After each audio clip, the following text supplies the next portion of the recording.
भैया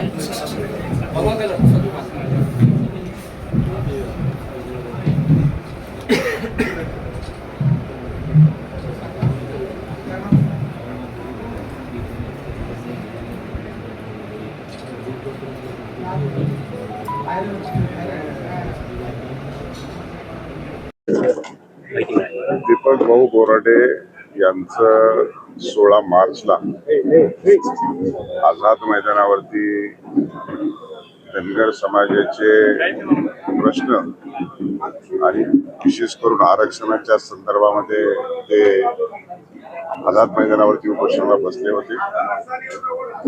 दरम्यानच्या कालखंडामध्ये माननीय राज्याचे मुख्यमंत्री महोदय यांच्याशी देखील त्यांच्या शिष्टमंडळाची चर्चा झाली होती आणि वाटाघाटीनंतर त्यांनी उपोषण स्थगित केलं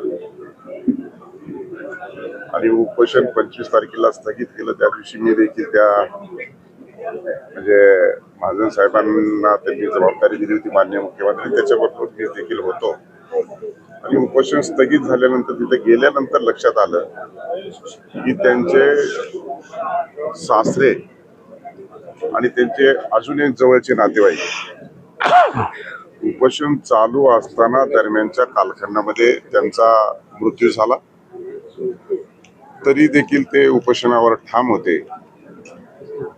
ही बाब अतिशय मनाला वेदना देणारी होती।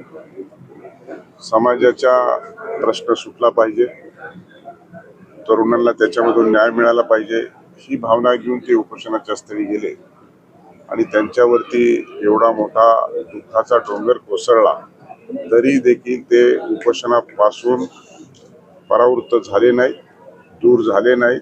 सरकारच्या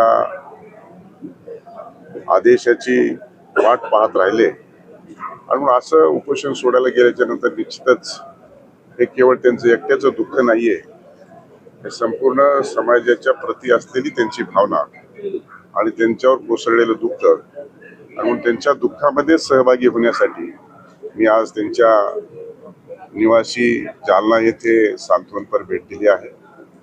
शेवटी समाजाचे प्रश्न सोडत असताना कोणी एखादा व्यक्ती पुढे झाल्याच्या नंतर आणि त्याच्यावर दुःख आल्याच्या नंतर त्यासाठी सर्वांनी त्यांच्या पाठीशी भक्कमपणे उभा राहायला पाहिजे, आत्मविश्वास दिला पाहिजे. आणि म्हणून अशी सामाजिक प्रश्न सोडवणाऱ्याच्या पाठीशी उभा राहण्याची भूमिका ठेवण्यासाठी मी माझ्याबरोबर वडकुले साहेब आहेत, माजी आमदार रमेश शेंडी आहे, त्याचबरोबर इथले नारायणपूरचे स्थानिक आमदार आहेत, त्याचबरोबर महापौर आहेत, उपमहापौर आहेत, अनेक लोकप्रतिनिधी देखील इथे आहेत.